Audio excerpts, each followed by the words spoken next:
greases that oiled diplomatic wheels and soothed sensitive egos. There had been times in the past, however, when his natural northern tendency for blunt speaking had earned him enemies, which concerned him more than the Duke's notorious tactlessness. One such occasion had been 3 years ago, when a chance remark had tripped thoughtlessly off Leo's tongue in relation to Mistress Phoebe Laker, which she, understandably, had taken exception to as soon as she'd heard it from green-eyed gossips.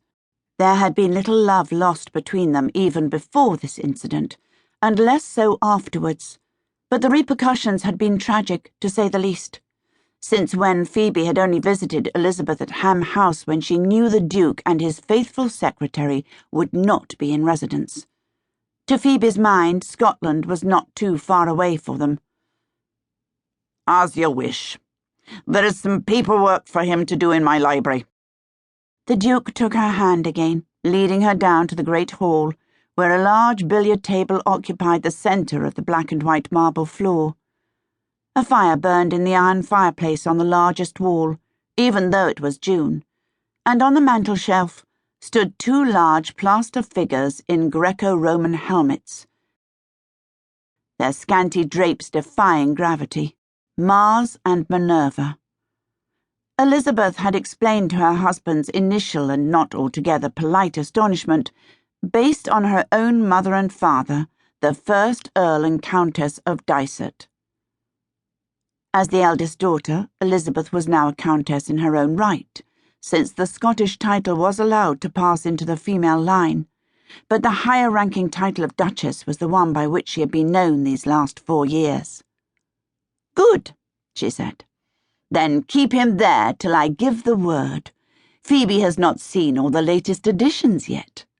"No more have I," said the Duke.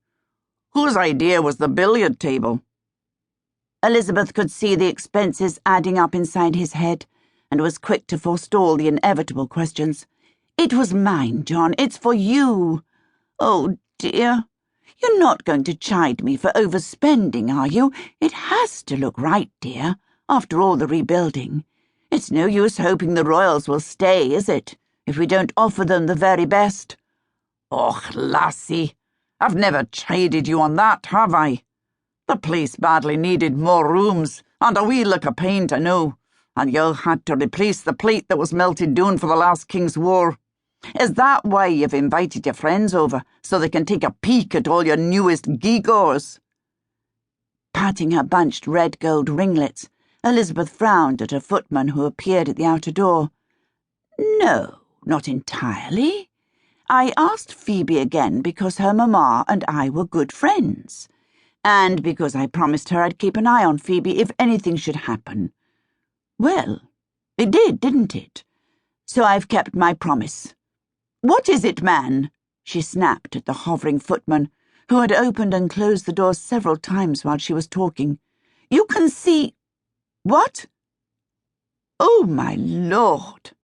Through the wobbly green glass squares of the hall windows, the dark shape of a coach and 2 horses had appeared as if from nowhere, though the drive leading from the road was clearly visible all the way down to the river.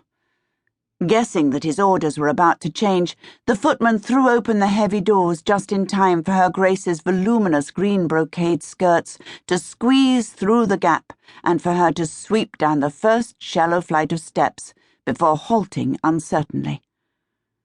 Hesitation was not one of Elizabeth's besetting sins, yet the events she was sure she'd timed to perfection had not taken account of Mistress Laker's enthusiasm, and now, instead of the 2 antagonists being kept apart until the precise moment their hostess decreed, they were there, facing each other like 2 cats in a standoff, bristling with surprise.